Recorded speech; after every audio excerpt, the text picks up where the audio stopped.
in the construction industry, how important like concrete is, how important like mortar is, how important several other ingredients are, the same way you will see sand makes its prime importance. The sand mafia is brutal. They lead to such an extent of attacks, and even it has resulted in deaths of people and officials. Now, if I cannot go to the place or site to investigate, then why don't we use remote sensing satellites? When it can actually identify color of the crop, color of the leaves, and tell that whether it is infected by pest or not, then can't we actually go and check through the remote sensing satellites?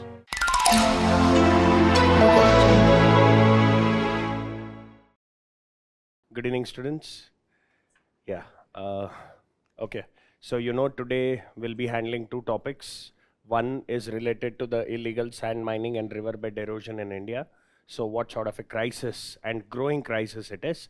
And the second one will be the mass extinction. Okay. And especially with respect to vertebrates and how the human actions has been responsible for it. Okay. So let's do this. So yeah, thank you for being here.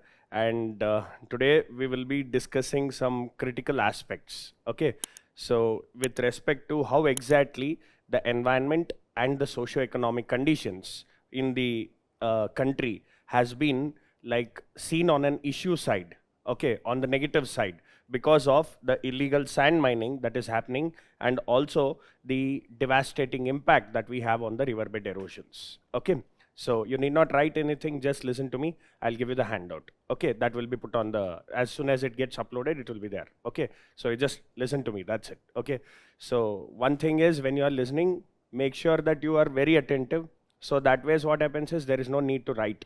Okay, when you get the handout, just revise it, that's more than sufficient. Okay, yeah, I'll give you both the, the slides as well as a write-up. Okay, I'll give you both of it. Okay, so yeah, okay. Coming to this, now, if we look at this particular like illegal sand mining and the riverbed erosion, okay, what you can see is basically, it's like something beyond the environmental problem. It's not just like the environmental problem, correct? So, like for example, it is not just on the negative side. Okay, let us say it is not just the visible impact it has more to it. Okay, so there is something more invisible to us, to the common man, right? So now, like what can it be? It can be a crisis to the water resources. It can be crisis to our infrastructure. It can be crisis to our resources that is actually serving livelihood for us. Okay, and even to the larger extent, even to the extent of the public safety.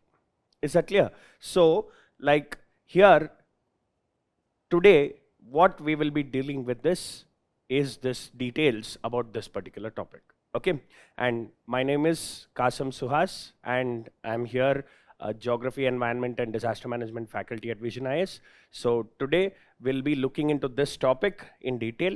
Okay, so in the next few minutes, you'll clearly understand what exactly are the complexities and the issues regarding this issue. This topic, and also like what are its causes, what are its consequences, and further, how have we been able to handle it so far, and what extra needs to be done.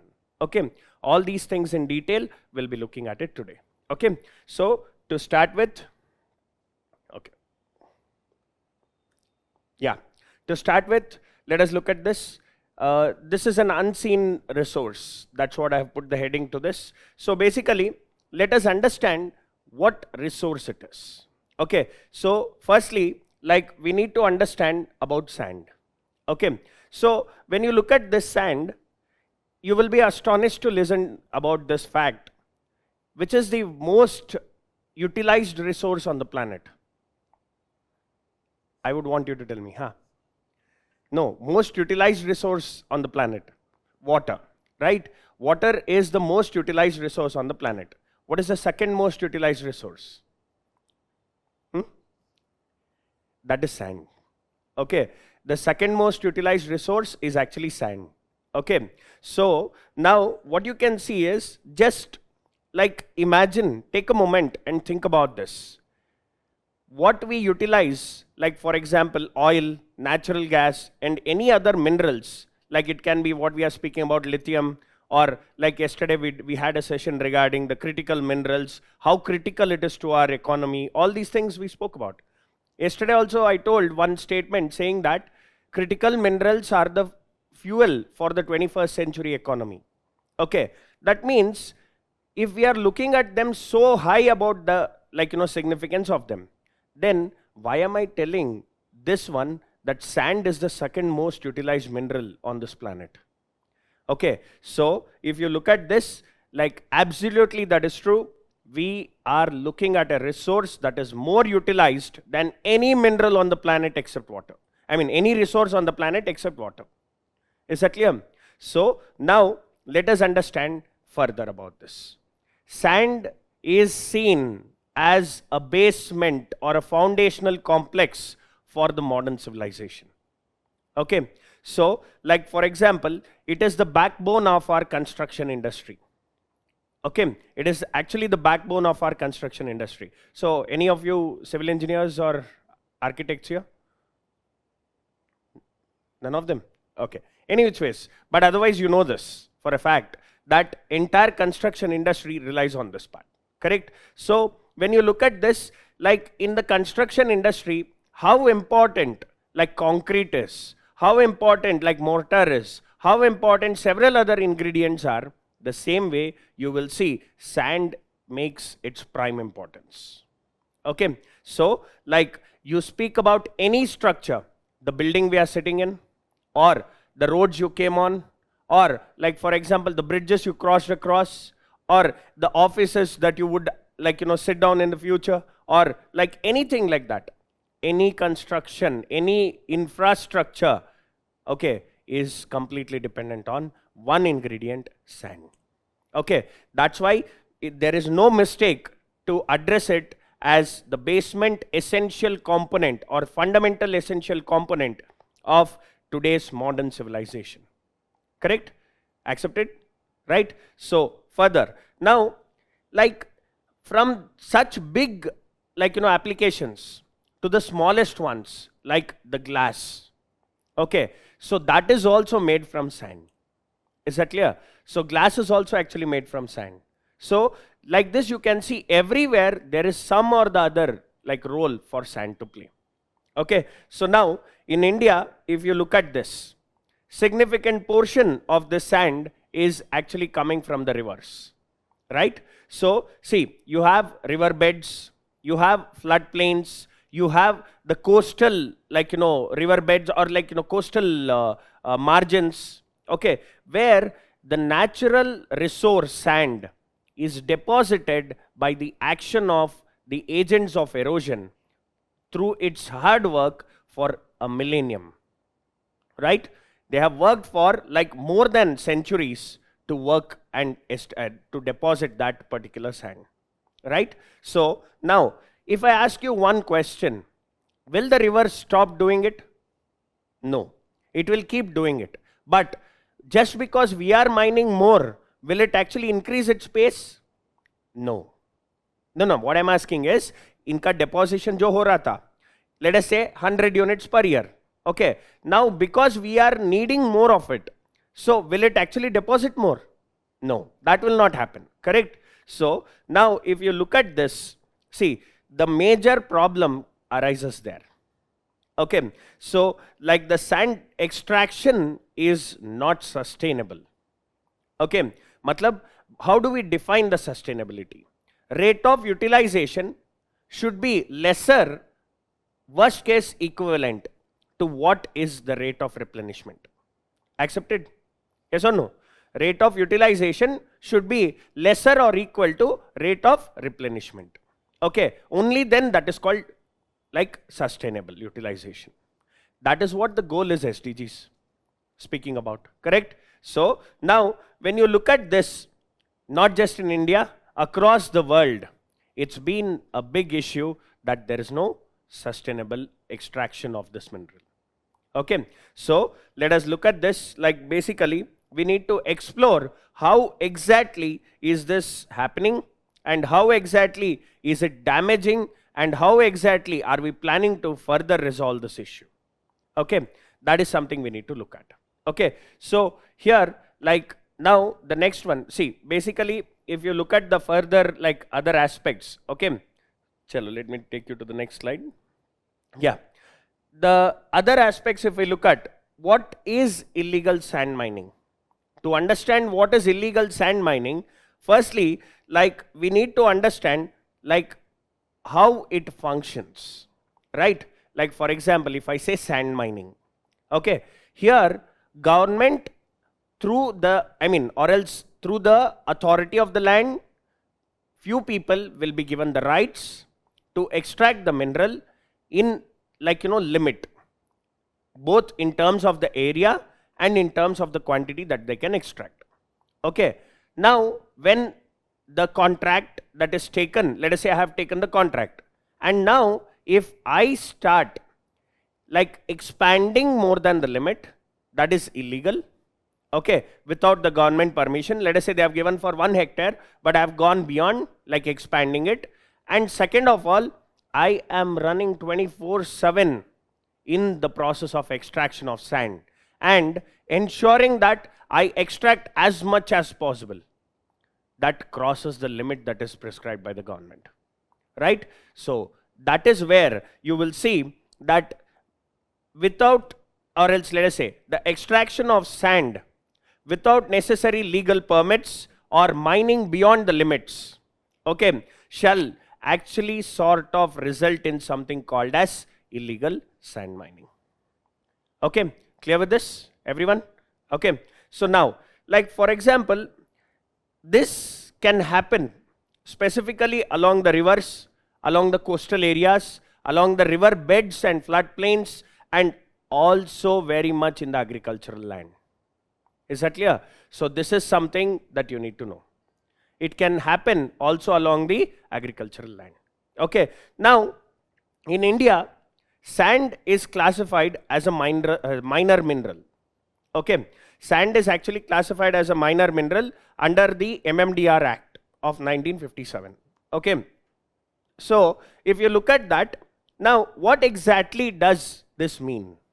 Like for example, when I am saying it is a minor mineral, what exactly does that mean? It is basically those minerals are classified under the list of minor minerals will be under the purview of state laws. Is that clear? The laws and policies of the state. Is that clear? So when you look at that, matlab, the rules and guidelines are already in place. The state government will actually look into this. Okay, so but despite this localization or decentralization of this particular mineral surveillance and monitoring and regulations, there is rampant illegal sand mining. Okay, so now this illegal operations are basically happening because of, like, the use of heavy machineries. Okay, where that can extract more than the permissible limit. And second of all, as I have already mentioned, you are running more than the time prescribed. Okay, and very much, like, you can see if you go to the local levels and observe it. Okay, once you become an IAS officer, you will have to actually handle this issue. This is the biggest issue, biggest crisis that is happening in the country. Okay, like when you go to the local level and look at it, what you can see is they work in the covers of darkness. Okay, it doesn't just mean that sunlight and darkness, but I am speaking about the cover of darkness as in the mafia that runs. Okay, the mafia that runs the show. Okay, so now let us look at that part later on. But otherwise, when you look at this complete illegal sand mining that works under the cover of darkness has least regard towards the environmental regulations, environmental concerns, and safety standards. Okay, so now when you look at this further, here this is actually the sand mafia. What exactly do we mean by sand mafia? When I say sand mafia, it is an organized criminal group, okay, where they actually tend to sort of control this illegal trade, okay, and they run the show by intimidation, violence, or corruption. Is that clear? That is how you can actually recognize this group. Okay, so like this group, the way it functions, the way it is like so violent, if you look at, it becomes very difficult, it becomes extremely difficult for the authorities to control them. Is that clear?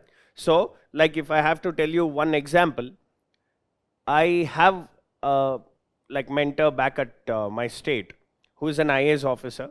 Okay, so this ma'am, when she was posted in some particular place, let me not take the name, but when she was posted in some particular place, to counter this particular sand mining, just for sake of inspection, she went with a gunman, but you won't imagine, she was pelted stones and sent back. She is an IAS officer.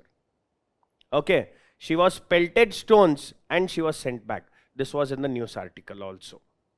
Okay, matlab long back ki story hai. And otherwise, this is not one instance. There are several such instances in the country, right? So, like what you can see is, this shows the degree of the violence, the extreme degree of the difficulty that the authorities face because of these violent groups. Okay. What sets AIR2 and AIR3 apart in UPSC CSE 2024?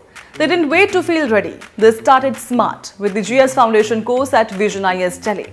Structured learning, focused current affairs, real mentorship, test feedback that actually helps you grow. This course isn't just about study hours, it's about direction, clarity, and the strategy toppers trust. Start strong. Start where toppers started.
UPSC preparation is not just about reading books or watching online lectures. It requires personal guidance, real discussions, and structured practice. This is where offline mentoring makes all the difference. Unlike online learning, where doubts often remain unresolved, offline mentoring offers direct interaction, real-time feedback, and an environment of discipline and competition. One-to-one sessions help students get tailored advice, strategy corrections, and focused improvement. Every aspirant has different strengths and weaknesses. Personal mentoring helps address them effectively. Ground discussions sharpen analytical thinking and help students develop a multi-dimensional perspective on issues crucial for prelims, mains, and interview. Elocution sessions help in personality development, clarity of thought, and confidence, essential for UPSC interviews. Test writing is the most crucial part of UPSC preparation. It helps in time management, structuring answers, and improving content quality. Offline mentoring is not just about teaching, it's about grooming future officers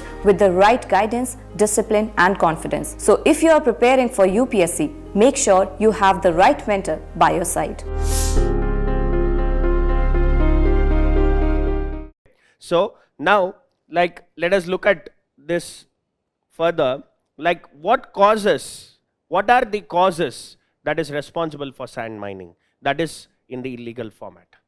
We need to know that. Okay, see, everything boils down to economy, right? So the resources are limited. Resources are limited, but the economy runs on the supply and demand, right? So now let us look at what causes this particular, like, illegal sand mining. Now, firstly, there are several contributing factors to it. Okay, to start with, when you look at the sheer, there is sufficient demand, sufficiently very high demand in the market. Okay, like I told you, like, you speak about the economic development.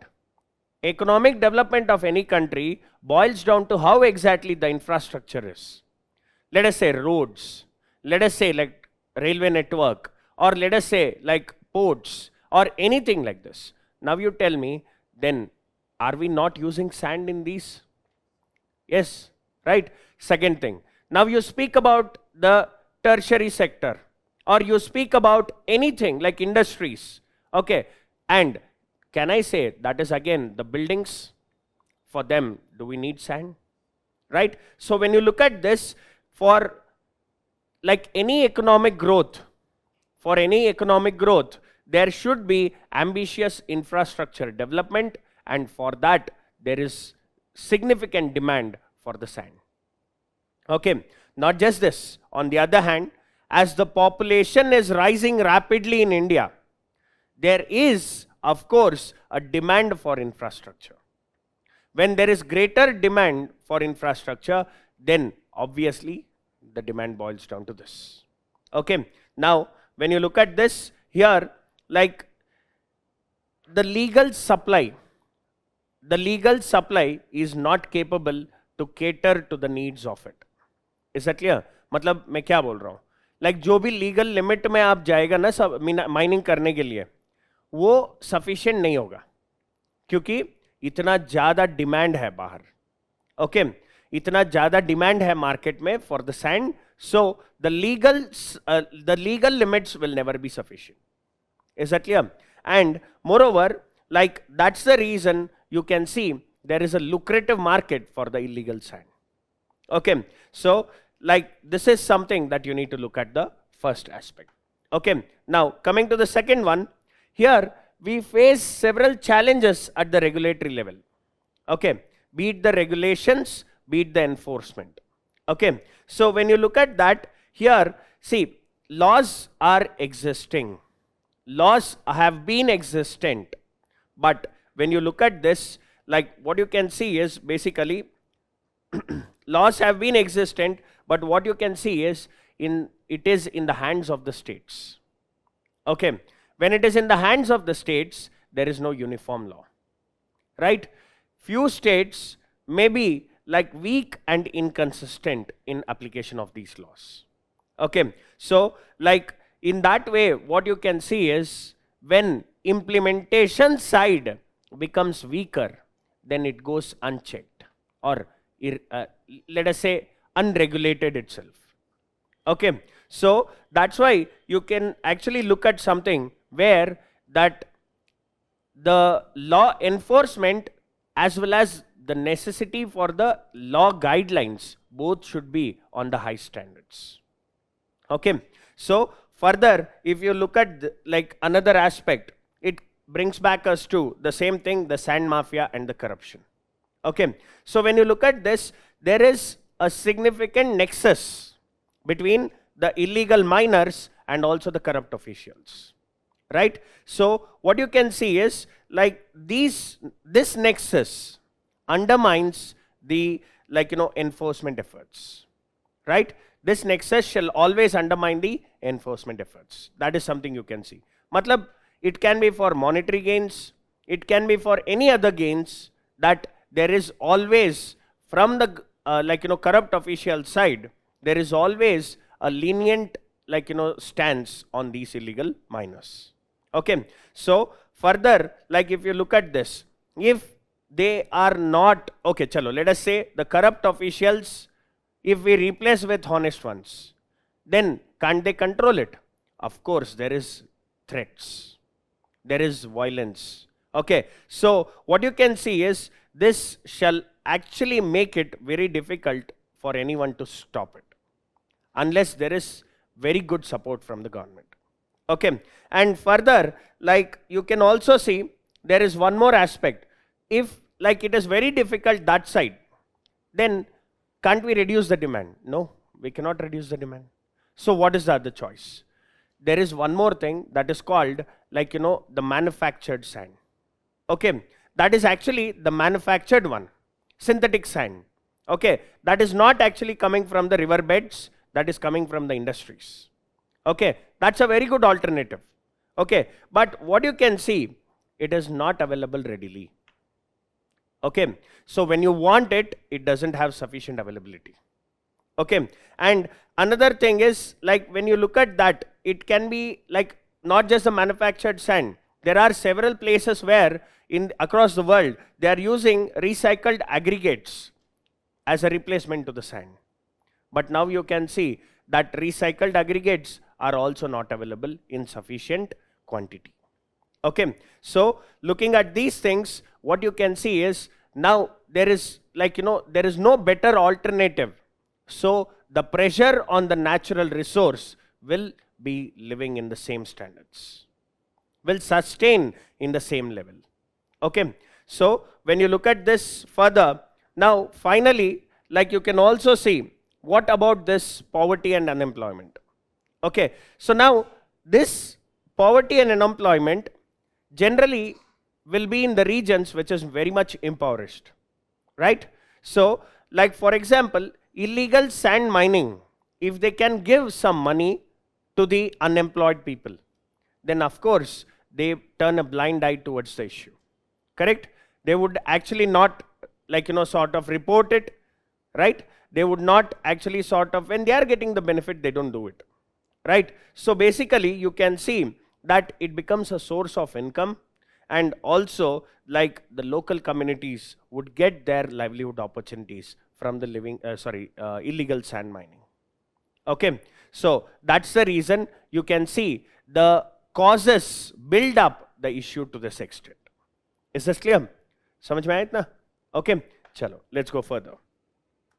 Now, what will be the consequences? Like on the riverbed erosion, if that is the core issue, what can be the consequences? Here comes our the topic very much core into that issue.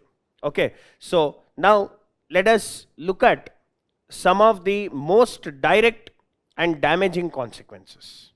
Okay, like for example, the riverbed erosion, how exactly it has the damage, or like it has the consequences on the society and environment. Okay, so when there is excessive amount of sand mined from the rivers, okay, what happens is basically you can see it shall actually disrupt the natural balance of the river system. Okay, completely how? So see, for example, now river has its own pattern of erosion, be it lateral abrasion or vertical abrasion. Okay, but now on the river beds, you tend to like sort of extract the sand. Okay, so when you extract the sand, what happens is you're deepening that particular river bed. Correct? So you're changing the river channel. Correct? So now when you're actually sort of deepening that particular river bed, it is going to change the river flow pattern also. Okay, so like for example, like when suddenly, let us say there is the river flowing on this river bed, and you have like sort of deepened it because of the sand mining here. Illegally you have actually gone beyond the permissible limits. Now there is difference in the height or the depth basically. So the river that is flowing here unnecessarily is subjected to increase in the kinetic energy, right? When this kinetic energy increases, you will see greater degree of erosion at the lower part. Correct? Accepted? Okay. So like this way, what happens is it shall actually not just actually see, for example, let us say illegal sand mining, or basically sand mining, could never happen in the youthful stage of the rivers, correct? Because it is very difficult, because the kinetic energy is greater of the rivers, so erosive power is greater, and the potential energy of the rivers are greater, so you will see it will actually push the boulders and rocks down the rivers. So youthful stage mein it is not possible. So where? Generally mature and old stage. So now when you come down to mature and old stage, there are meanders. Okay, now unnecessarily when you increase the kinetic energy, can I say like in these meanders or along the mature and old stage, these rivers shall engage in massive lateral abrasion, right? Or the walls will be removed, like the river channel का walls जो होता है उसमें बहुत सारा disintegration की process को subject हो जाएगा, correct? Yes or no? So now the basic aspect is that ways there are higher chances, not just the pattern of the flow, but the direction of the flow also can change, correct? Now imagine you are a farmer, you are along the banks of this river. Now the pattern changed, or like let us say the direction also changed of the river. What happens to your agricultural land? Yes, crop failure, lack of resources of water. And think about this, that river was the source of your underground water recharge. So you can't even go for like tube well irrigation or any other irrigations, correct? So that is something that is challenging. Okay, so like that is what we look at, altered river morphology. Is that clear? And moreover, you can also see that basically there will be complete loss of agricultural land and there will be destruction of the riparian habitat. Like for example, let us say there is a river, okay, on both the sides you have some sort of vegetation and habitats over there that is sustained by the water that is brought by the river. Yes or no? Now if your agricultural crop cannot sustain the pattern change, then how can these sustain, right? So further what you can see is the entire ecological system and the vegetation is disturbed along the river banks. And now does it also like sort of have an impact on the river? So far what we saw was on the banks. Now let me ask you, does it have an impact on the river? Yes or no? Will it have some impact? Like what exactly? Just think, brainstorm. What impact will it have on the river? Okay, chalo, let us go this way. River में life है कि नहीं? है. उसको क्या बोलते हैं हम? Aquatic ecosystem. Okay, now you tell me aquatic ecosystem, let us start from the basic trophic level, autotrophs. Okay, now aquatic ecosystem will have aquatic plants, right? Now when there is aquatic plants, okay, there should be turbid water or transparent water, clear water. Clear water. See, turbid water का meaning क्या है?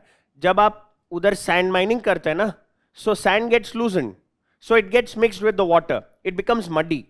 उसको turbidity बोलते हैं, ठीक है? Now you tell me, if there is turbidity, will it support the sunlight to penetrate down? No. When there is no sunlight going down, will the aquatic plant survive? No. When the aquatic plants doesn't survive, you tell me this, what about the rest of the trophic levels? Got it? Clear with this? So that is where you see the role of illegal sand mining does not just hamper or damage the river banks but also the river. समझ में आया? I gave you a very simple example. Okay, very simple example. Otherwise you can take further down. Like chalo, let me ask you this. When there is more amount of sand in the or let us call it, we are introduced to the terminology now. So when there is turbid water, will the oxygen content be higher or lower? Lower. Will the aquatic organism survive? No. Right? So second thing, let me ask you this also. How does actually the fishes reproduce? Internal, external? External, correct? Matlab they spray the sperms, they spray the eggs and in the water, right? That like probably will actually fuse and result in zygote and like the further process. Turbid water में जब आप like you know fishes का reproduction possibility को सोच सकते हैं? नहीं. Now if you are a fisherman along the banks of a river, okay, you tell me, is it actually helping your livelihood? No. Got it? समझ में आ रहा है? Okay, so what happens is it has a diverse impact, really a strong impact on the ecosystem. You name it, terrestrial or aquatic, it has it. Clear? Got it? Okay, and further, now before we go further, whatever I have taught you, to make it little more like engaging, I'll put some video here. Okay, so look into that video and then further we'll look into that. See, okay, before that, let me give you a heads up. These two videos I'll play in the class now. This is for your reference, okay? Because it's a lengthy video, considering the paucity of time, I've put it here as a link, so you can watch it. I would advise, as soon as you get this particular PDF, you should watch it, okay? Yeah.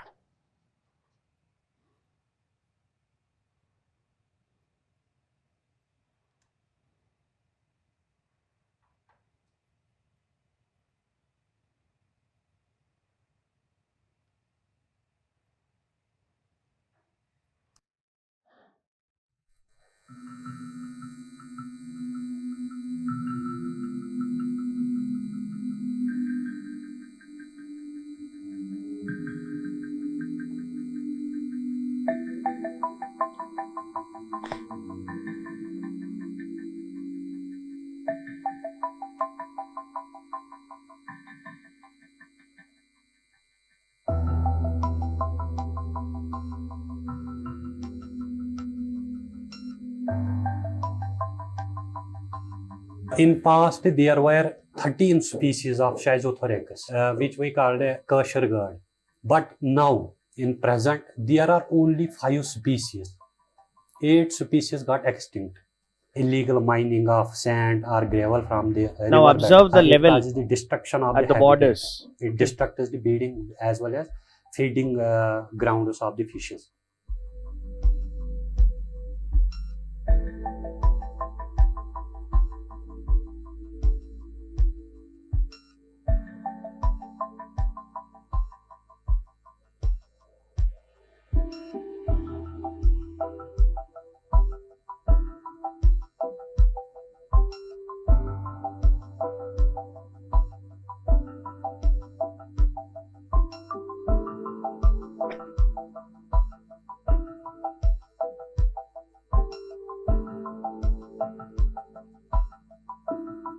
Wherever I was posted, I did object this e-tendering of streams. However, the government was adamant that if you can conserve the fish species, you just allow on the dry patches, that are permanent dry patches. So under those conditions, in some areas where there is not much of the impact, we permitted them extraction from the permanent dry patches. But during the these night hours, they do such silly and illegal extraction, which is devastating for the fish.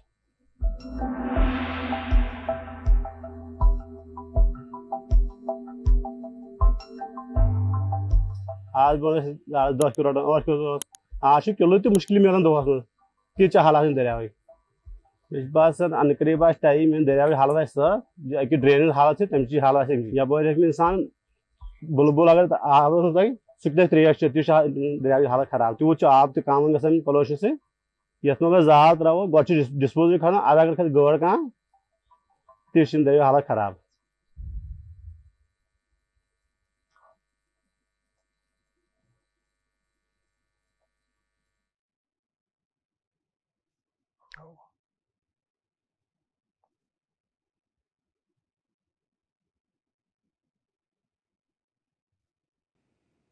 Okay, so did you understand something from that video?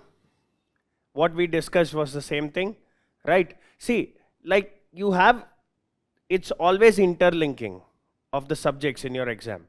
You have something to learn from that video also. when asked for like scrapping that particular Article 370, was it an good move? Yes, of course. Obviously, that's national security wise, 100% sure it's a good move. Correct? But what are the negatives that you can think coming from it? This is the one. Is that clear? So, like this is what is the analysis you want at the interview level. Okay, this is what they will ask you, to think beyond polity. Okay, that defines you as something better than the other candidates. Okay, so interlinking should always be there. Okay, chalo, let us look at next one. Okay.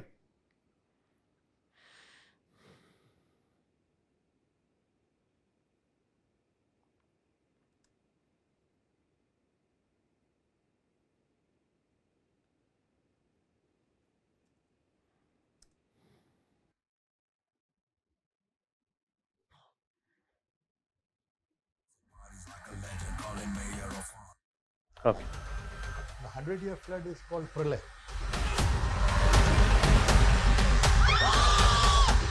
कम से कम 15-20 साल पहले आया होना, इतना ज्यादा पानी।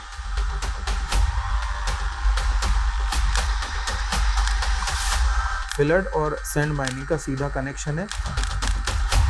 If you remove sand, the impact to the society and to the humanity could be mind-boggling. So you have dammed the river. Cultural connect with the river has been abandoned. It is totally missing in the modern cities, and the river is considered as a real estate.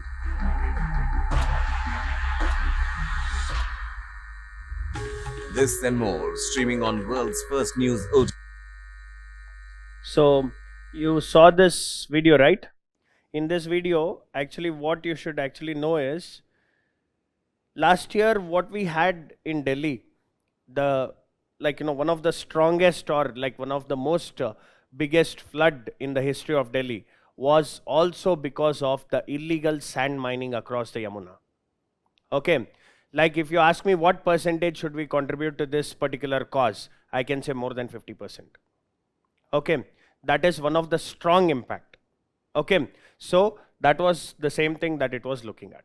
Okay, now so let us understand each of this further. Okay, so what exactly are the broader environmental impacts? Okay, so I told you the consequences goes beyond the river channel itself, right? So what you can see is a major impact can also be seen on the groundwater level. Okay, it can also be seen on the groundwater level. Like for example, once, like for example, you saw the video where you saw that the way they actually cut down the land and the surrounding land say kitna depth mein tha, right? Now when that happens, it will also leave some pits. It's not even, of course it will leave some pits. Now across these pits, it will act like sump. When there is rainfall, the water gets collected there. And because of the sand mining, what happens is there are huge number of machinery and trucks and vehicular traffic on that sand. That will reduce the soil pores. When it reduces the soil pores, there is no vegetation to actually enlarge that soil pores or make the soil pores. Porosity of the soil reduced. When this happens, you tell me the accumulated water, will it go to the groundwater recharge? No. Aquifer is not recharged. So can I say it has an impact on the aquifer? Yes. Okay. And meanwhile, it shall result in scarcity of water, availability of water is reduced to the local communities. Okay. So especially during the dry season. Correct? Especially during the dry season. And further, you can also see that there is sufficient, okay, wait, just give me a second. Yeah, so that was regarding the groundwater depletion. Okay, the second one is the biodiversity loss. As I've already told you, there will be sufficiently larger imprint of the destruction of the habitats. Okay, be it the river water habitat or the river bank side habitat, riparian habitats. Okay, so what you can see is, for example, it's going to impact not just the fishes. It's going to impact not just the fishes, but there are several invertebrates. Okay, there are several mammals. Okay, like, chalo, let us take one example now. When the river bank, on the river bank, you're facilitating this particular sand mining. Now you tell me, can I say gharials actually come down onto the river banks, right? Because they happen to be cold-blooded animals. They have to, like when their body temperature cools down, they have to come onto the river bank, and when their body temperature warms up, they need to go into the water. Correct? Yes or no? Now, if the river bank is mined, you tell me, can it go there? No. When the river water is turbid, okay, can the dolphin survive there? No. Okay, so now, what about sea turtles? No. Along the coastal areas? No. Okay, so these are some examples to mention. Okay, so when you look at this, okay, further, what can be the aspect that is increased flooding? Like you saw the video just a while ago, you can say that this is a paradox where the sand mining actually lowers the river bed but increases the chances of river flooding. Okay, because what happens is the flow pattern is altered, okay, and also there is greater amount of sediments that is carried further. When these sediments are carried further, the sedimental deposits happen somewhere else. When there is greater sedimental deposits there, like you saw, there were like sediments deposited in between in the flood video, right? So when they get deposited there, can I say that will result in the floods, blocking the flow of the water, right? That is what happens. Okay, so like basically that generally the areas are more vulnerable to floods during heavy rainfall. And for a reason, you know that India receives monsoonal rainfall, which is actually concentrated in the 4 months, and it's a heavy rainfall, right? It's actually equivalent to a cloudburst, right? So now considering this volume of water, when the sediments are blocking your river pathway, then of course it will result in flooding. Correct? Yes or no? Okay, next, apart from this, what happens along the coastal region? Okay, to understand the saltwater intrusion, let us understand this. See, in the coastal region, okay, you generally what happened is we tend to like cut down the coastal area in the name of sand mining. Okay, so this cutting down of the this or picking up the sand, mining the sand from the coastal area will bring a greater chance for the risen sea level to inundate. Okay, when it inundates, the aquifer with the fresh water, the groundwater with that is the fresh water gets contaminated, it becomes saltwater intrusion. Samajh mein aaya? Okay, did you get it, everyone? See, what I'm saying is, let us say this is the coastal area. Okay, there is a particular level that is controlling the sea water intrusion. Correct? So now, what happens with that is, like when we start mining in this region, we are reducing this level. Okay, when we reduce the ground level, now it becomes easier for the salt water, that is the marine water, to intrude.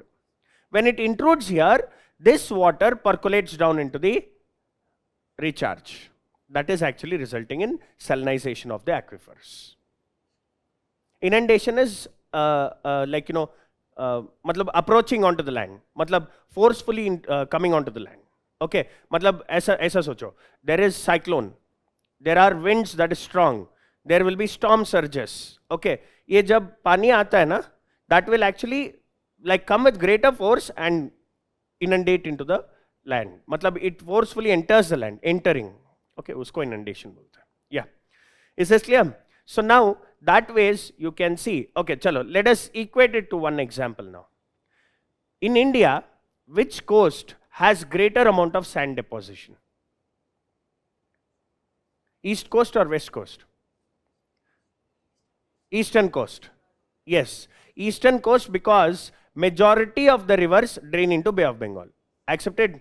Now, that means when there is sufficient amount of sand on the east coast, that is also one of the beautiful reason or responsible reason for making that part of India as the rice bowl, right? That's where the rice is cultivated, West Bengal, Odisha, Andhra Pradesh, Tamil Nadu, correct? Now, you tell me, if for example, and also one more thing, you think in the perspective of sand mining, that is where you get the very good sand quality also, right? So now when we mine that sand, salt water intrusion, water resources got salinized, sand is removed, agriculture is under threat. So you tell me, what about the food security of India? Right? Yes, of course, the green revolution areas are there, but they are also facing the threat today. Right? Clear? Able to understand the link? Okay, next. So basically, what you can see is, this is some basic aspects, but more to it is the landscape and aesthetic degradation. Dekho, most importantly, the tourism happens because of the aesthetic values of the place. The particular sand mining shall result in degrading that aesthetic value, right? Like for example, the riverbed or coastal areas, okay, the seashore or like anywhere, if you are removing the sand, is it more like, sort of appealing for you to go there and spend your spend your vacation? No, that reduces the tourism too. Okay, so that shall potentially reduce the chances of local livelihood. Okay, samajh mein aa raha hai? Okay, so this is something that you need to know about the broader environmental impacts. Okay, is this clear? Am I going too fast? No, clear with this? Okay. Now, what about the socio-economic consequences? Because several times I have mentioned impact on livelihood. So let us understand that part. See, there is something like a human cost for the illegal sand mining. Okay, so what is that human cost? That is firstly the loss of livelihood. Here, farmers lose their land, right, because of the erosion. Like I told you, lateral erosions and all those will be significant enough. Okay, so farmers will lose the land. The entire community will face the water shortage. Okay, and there will also be a bigger threat to the fishermen, because you saw the video that we discussed. So the population, or let us say the fish stock, would reduce. Correct? Okay, so now what happens is, eventually the communities that is surviving near the mining areas would be forced to flee away, or displace. Correct? They will be forced to displace. When they are actually forced to displace, that actually puts pressure on the resources somewhere else. Correct? Like very simple, think about this. Now there are two sets of population here. Okay, here close to this settlement, sand mining starts. They face the issue of agriculture crisis, water crisis, fish stock crisis, and all these. Now what they will do, they will migrate to the nearby town. When they come here, population zyada ho gaya. When population increases, you tell me, is there a match between the resource to population or mismatch? Yes, that is what happens. So there is significant pressure on this particular location because of the refuge. Matlab, we will not call it refuge because of the displacement. Okay, samajh mein aa raha hai? Okay, so now further if you see, the second thing, damage to infrastructure. Now for example, I asked you initially if there is anybody who is from the civil engineering, because when we come to this point, I wanted the help from them. Very simple. Chalo, let us we need not be a master in a subject to understand the basic point any which ways. So let us understand this. When I am constructing a bridge across the river, okay, when I am constructing the bridge across a river, one of the factor that is considered will be the depth of the river. Yes or no? Yes. Now, depth of the river. Second factor is the force at which the water is actually coming. Correct? Now imagine, just before this particular bridge, let us say 10 kilometers before in the course, there is illegal sand mining. Okay. Now what happened? this actually sort of like dredged the entire riverbed, and now because of it, unnecessarily the river river flow is actually increased with the kinetic energy. Now, can I say it is also carrying more of the sand or eroded sediments? Right? Now, the sediments will keep striking the structure with greater force because of the kinetic energy increased. Isn't it a threat? Yes. Now, is it a threat only to the infrastructure or the public safety? Yes. Okay. So, this damage to infrastructure should always be studied in the terms of public safety in this particular topic. Okay. So, like what you can see is basically further, like you can see economic losses to the state. Okay. Obviously, when this is the second most demanded mineral or used mineral in the world, okay, so is India, because India is the most populated country, so the demand will be greater. Okay. Now you tell me, when under the MMDR Act, if the government is allocating some land to you for sand mining, is the government taking some royalty? Will the government take some royalty? Yes. Okay. And that means now if you are extending the land, if you are actually deepening the particular land in terms of sand mining beyond the permissible limit, can I say it's a loss of revenue for the government? Yes. Where will you sell it? Will you sell it in the open market? No. You will actually sell it in the black market. Again, black money. Okay. Able to link it? That's the simple thing. Okay. So that is where this is sold in without the taxes. That is where it is mined without giving the royalty. Okay. This is the double burden that results in economic losses to the state. Okay.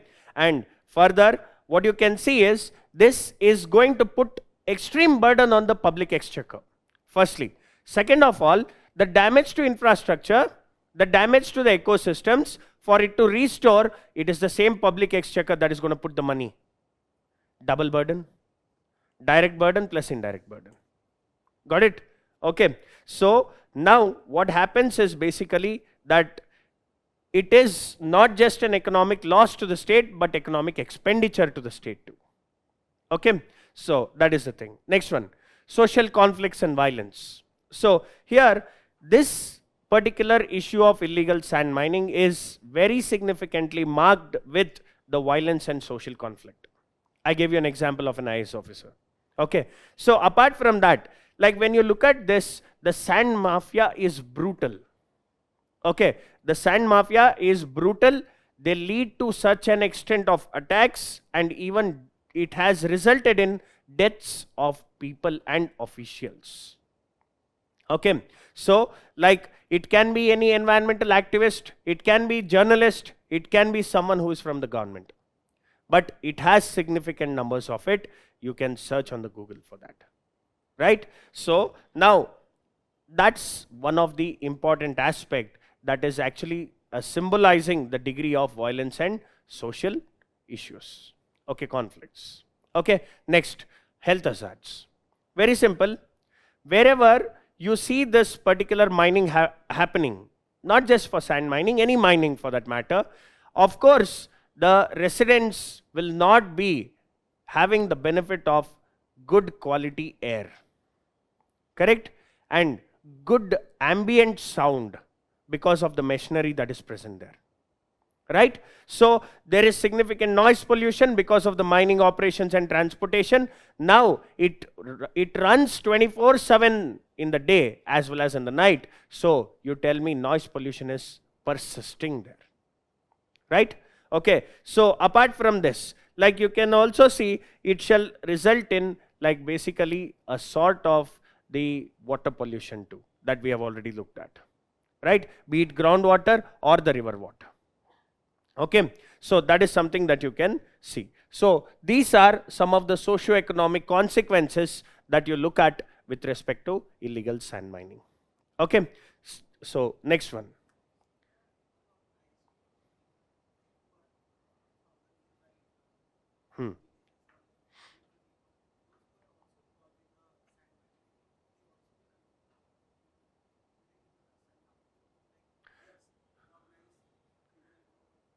See, of course, like if you look at it, like for example, let us take a hypothetical scenario. If there is a group of sand mafia and there is one person who's a truck driver there, he knows what is happening there. He's part of the crime. Okay, so there is no chance of leaving him or sparing him. Okay, that is also a part of it.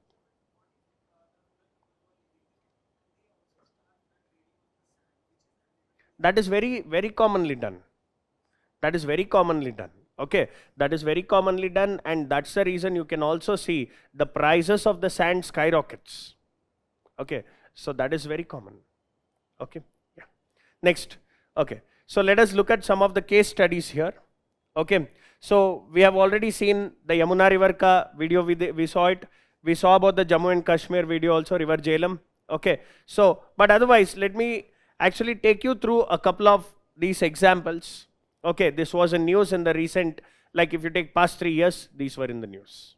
Okay, see, like if you look at the Yamuna River is not just vital to the national capital territory, but several states, right? So now this persistent illegal mining has resulted in dangerous deep craters in the riverbed. Understand the term, deep craters. That shows how deep they have extracted the sand. Okay, so this was something that was in the news, okay, with respect to Yamuna River, especially all along these states.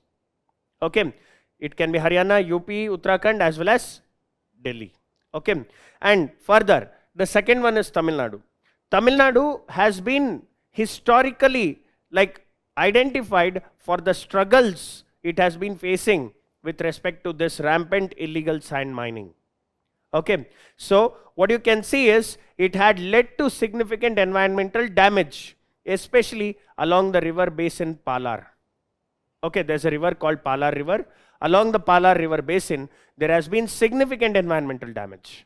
Okay, like what? The first one, it has impacted the groundwater to the maximum possible level. Okay, and apart from that, you can see the destruction along the river beds has impacted the ecosystem also. Okay, and apart from that, now if you look at Kerala, same is the case in Kerala also along the river Periyar and Pamba. Okay, there are two rivers along which there is severity of this issue, Periyar and Pamba. Okay, so it has worsened the ecological balance and resulted in severe floods in several instances.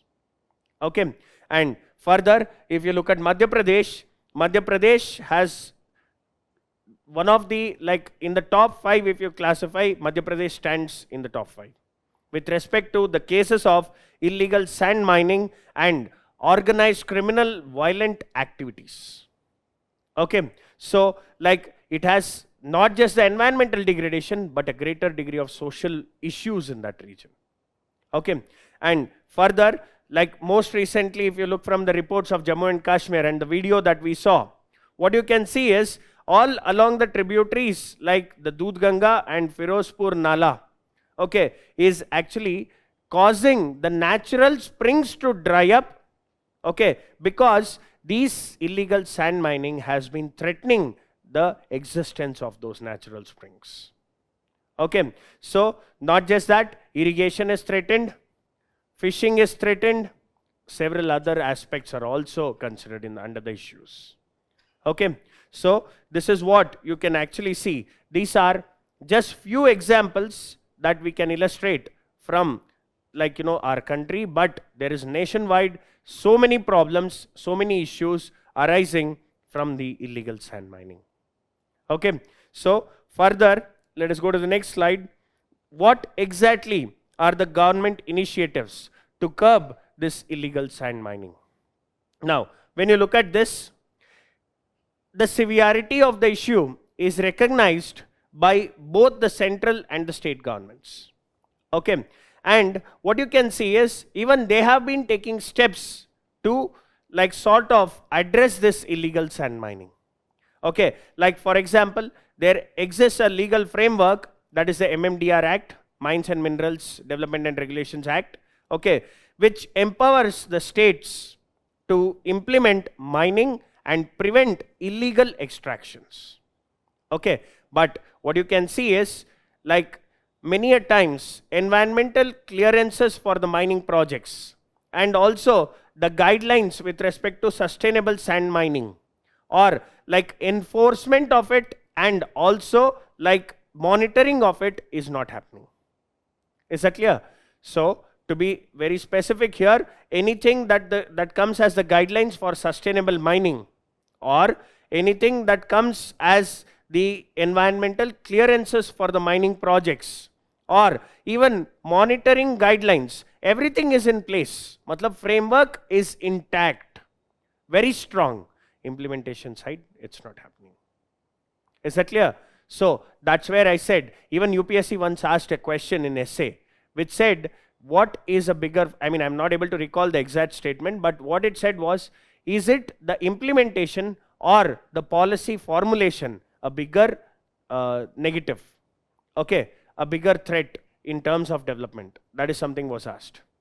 Okay, so that was an essay question. I guess it was 2017 or 18. Okay, so what you can look at is, this is one standard example for saying it's not the formulation but the implementation. Okay, vice versa, you might have several other examples, but this stands good for this.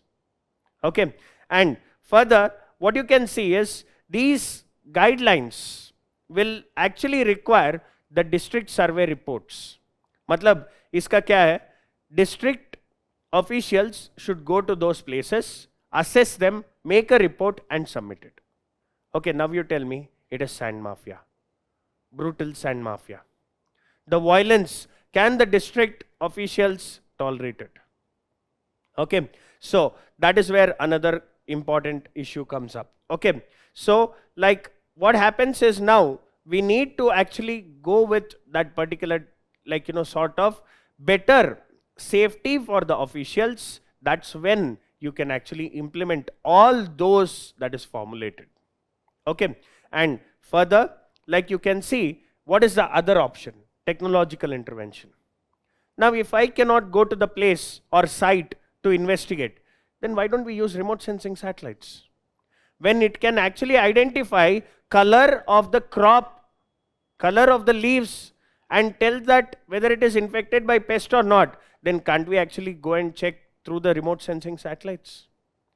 Yes, correct. So like at the illegal mining sites, using satellite imagery, like regarding the degree of the exploitation that occurs, be it crossing the boundaries or like, you know, extraction in beyond the excessive limits, okay, then that should be actually sort of monitored and flagged to the state authorities timely. That ways, what happens is, you can use geographical information services, locate that mine, red flag it, and the authorities can take action, right? So that ways, the aerial surveys are far better mechanisms than the in-person surveys. Okay, so that's where you should bring the technological interventions. Okay, next, increased penalties and special courts. Of course, to be on the right side, I have to tell you, I have to admit this, there have been recent amendments to the MMDR Act, Mines and Minerals Development and Regulation Act, where it says any illegal mining will be handled with increased penalties, and also it has introduced special courts to extradite and expedite this particular cases at a faster, like, you know, timeline. Is that clear? So that is a beautiful step and wonderful step that is taken by the government. Okay, so these are some of the government initiatives that has been taken to curb the illegal sand mining. Okay, so next. Now, when you look at the next, it is what exactly are the challenges in the area of enforcement. Okay, so we saw on the side of the formulation, right? So what is it at the enforcement stage? When we look at the enforcement stage, however, despite the initiatives that we have seen, enforcement still remains a challenge. Okay, a significant challenge. So the power and the violent nature of the sand mafia makes it very dangerous to confront them, right? It becomes very dangerous to confront them. So when you look at this, officials, of course, every time they go on the duty, they tend to actually face the threats, okay, that can be even attacks, okay. So not just the threats, but also attacks. So one more thing to speak about, interstate and inter-district issues. Here, like when you look at the coordination between different levels of the government, now you already know what I'm trying to speak about, right? So the coordination between the different levels of the government and different departments at the same level is very challenging to bring a smoother functioning, okay. So like somewhere there is the corrupt official who is actually facilitating the illegal, like contract, illegal sand mining, okay. So there is no coordination vertically as well as horizontally at the government level, okay. So that is something that we need to actually sort of handle. If we handle that, corruption at various levels can be reduced and enforcement becomes better. Is that clear? Enforcement shall become better. So now that is something that is related to these two, interstate and interdistrict issues and the corruption. Further, if you see lack of resources, okay. So here, like what you can see is there is higher demand. There is of course higher demand, but there is no sufficient supply, okay, from the alternatives. Like I told you, like for example the manufactured sand, okay, it is not in that position to cater to the demand of the particular supply, demand of the market, okay. So what you can see is there is limited legal supply also in the natural aspects. The supply that is coming from the legality is limited. That's where it is forcing for illegal. So it is better that government comes with the better alternatives established so that the emphasis and the stress on this particular natural resource will reduce, okay. So that is something we need to look at. And also most importantly, like that is how the demand supply gap can be bridged, okay. Finally, when you look at the other aspect, the public apathy or the lack of awareness. See, very simply, for us or for the public, common man, it looks not a big issue, right? It looks not a big issue, and many of these illegal activities goes unreported because of this mentality that it's not a big issue. So the problem is not amongst us, but the problem is in the lack of awareness amongst us, right? So it becomes the governments and NGOs and other educated elites' responsibility to make the common man understand the intensity of this issue, okay. So that's how like you can actually encourage the public to report it. Now you can also say, sir मैं तो report कर दूंगा तो मेरे को threat आएगा ना, government officials को ही नहीं छोड़ रहे, right? Yes or no?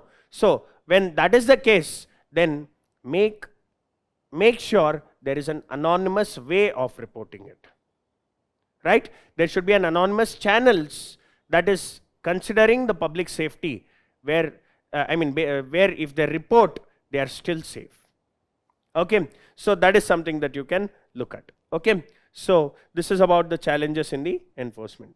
So what is the way forward? Now when you look at the way forward, we should look at something called sustainable sand management. I hope you already know what is sustainable sand management by now. I told you at the beginning of this lecture, right? Sustainable sand management refers to the particular level where the extraction of resource should be lesser or near equivalent to the replenishment levels, okay. So that is what is sustainable. So we have to look forward for sustainable sand management. So for that, to address this complex issue, we have to come up with multi-pronged strategy, okay. We have to come up with multi-pronged strategy, okay. Now when you look at this, we need to actually strengthen that particular legal framework, correct? We need to actually strengthen the legal framework and work rigorously and consistently at the enforcement level. We have seen those were the issues, correct? So we need to strengthen the legal framework and work rigorously and also consistently, making sure that is enforced. Okay, and further, there should also be better interagency coordination, both vertically and horizontally, so that the illegal activities and the corruption that is leading to illegal activities is well curbed. Okay, and further, you can also see promoting sustainable alternatives is very much crucial. Bring more of the government and industry collaborations. Bring more of, or persuade more of the youth who are actually coming up with these startups. Okay, India does not require a startup in food or in some other like basic things. Today, what India requires is in the industry, in the technology, right? So persuade the youth to pick up the alternatives for such issues. Okay, so alternative to the natural sand. And further, like you can see, like this way we can actually reduce the reliance on the natural sand. Further, like if you see how exactly the monitoring should be strengthened, like I told you about the satellite imagery, use drones, use satellite images, okay, and make sure that real-time surveillance happens. Okay, make sure that real-time surveillance happens. So leverage the technology to the possible limits. Okay, and that will help you to detect and track the illegal operations of sand mining. Okay, and further, you should also build that capacity, and like you have to sort of like look at community engagement. Okay, like for example, empower the local communities to monitor the rivers, riverbeds, floodplains, coastal lands, so that there is, if any like sort of like abnormalities witnessed, they can actually report through an anonymous and safe channel, right? So that is something you can actually look at. And further, like we need to invest on capacity building. Okay, it can be with respect to enforcement agencies, it can be with respect to the training of them, or it can be with respect to the resource management, or it can also be the protection at any degree and any level. Okay, so we need to go forward at capacity building. Okay, so ultimately, when we look at the demand side management, exploring all the ways to reduce the overall need for the sand in construction is the is to be achieved through some innovative techniques. मतलब इसका meaning क्या है? Like basically we have to look at some exploring opportunities in the technology where in the construction sector the degree of sand demanded should be reduced. Okay, so bring some new technology to it. Okay, that's what are the better ways in order to like reduce the damage, control the violence, and also stop the illegal activities in sand mining. Is that clear? Okay, so that is what it can be the way forward towards sustainable sand mining. Now, finally, when you look at this, there is something called a collective responsibility. Okay, so if you look at this, in conclusion, the illegal sand mining actually resulting from the riverbed erosions or riverbed exploitation is basically not just a local issue, right? It's something that is having a significant environmental issue and also socio-economic issue, right? So considering this crisis at the national level is a better thought to address the issue, okay, as a national crisis if you consider it. So basically these consequences are having a far-reaching impact on water resources, ecosystem, infrastructure, livelihood, public safety. So that's the reason it should be considered not as a local issue but a national crisis. Okay, so like this can be addressed, this national crisis can be addressed with a collective responsibility approach. Okay, so there should be commitment from the governments, there should be accountability of the industries, and there should be vigilance from the local communities, where the dedication of environmentalist and the aware cities, I mean well aware citizen, is playing a bigger role in the collective responsibility. Okay, so protecting our rivers is very much essential for ecological balance. That ways we can ensure water security, food security, and also the sustainable future for the generations ahead. Okay, so this is something that you can look at with respect to the issue of sand mining. Okay, so now like basically, yeah, thanks for your attention. Now I hope you have learned something from this topic. So it's your time, like looking into this particular amount of attention you gave me. That's this is the time where you have any questions. I would take up those questions now. Yeah, anybody, any doubts, any questions? Nothing. You understood it well. There are only two instances when a student will not have a doubt. One, they have understood everything. Two, they have understood nothing. So which is the one here?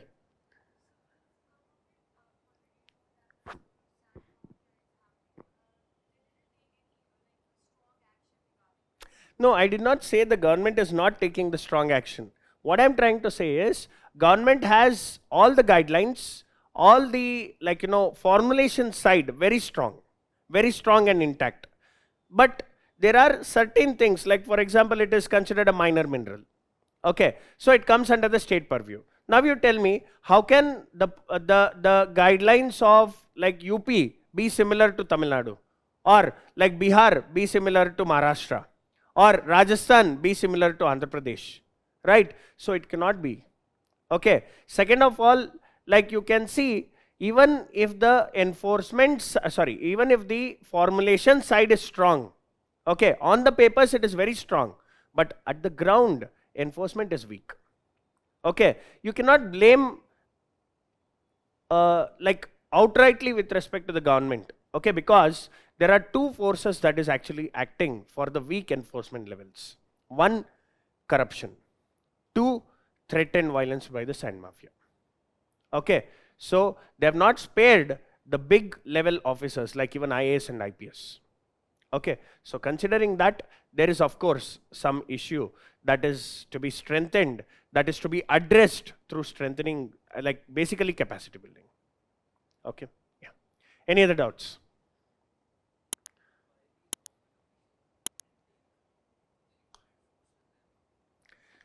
Manpower, crunch in the manpower. Tell me how many police, no, you tell me this, is the number of policemen proportionate to the population? That is still again a problem. Like imagine Yamuna river के ऊपर इतना ज़्यादा like sand mining हो रहा है, mafia हो रहा है, sorry, माफिया की sand mining हो रहा है. Tell me, how well can you actually send the force to handle that? How much force will you send? Right? I told you IAS officer comes with one gunman. Okay, at the sand mining site, you imagine how many are there. Okay, yeah.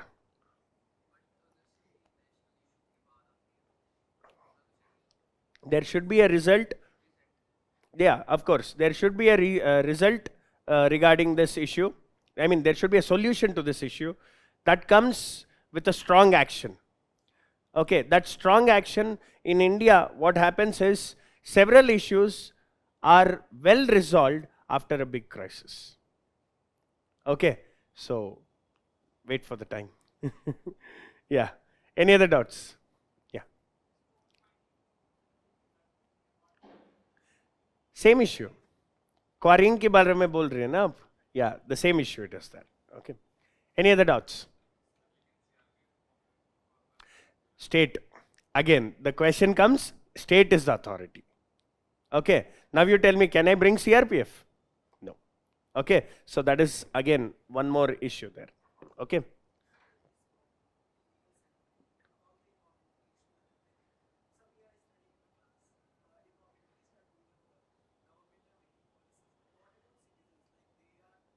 That's where.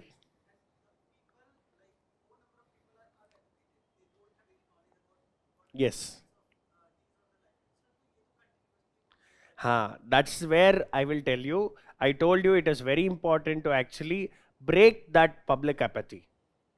Okay, you have to bring awareness amongst the locals, and also because you are the best vigilant of your home, right? So rather than any other authority, you are the best vigilant of your home. So the same happens to your locality, right? So your surroundings can be well, like, surveillanced or monitored by making you well aware of the situation and making you aware of the depth of the crisis it can result in. So what happens is, it's the responsibility of the youth, okay, to learn it and spread the voice.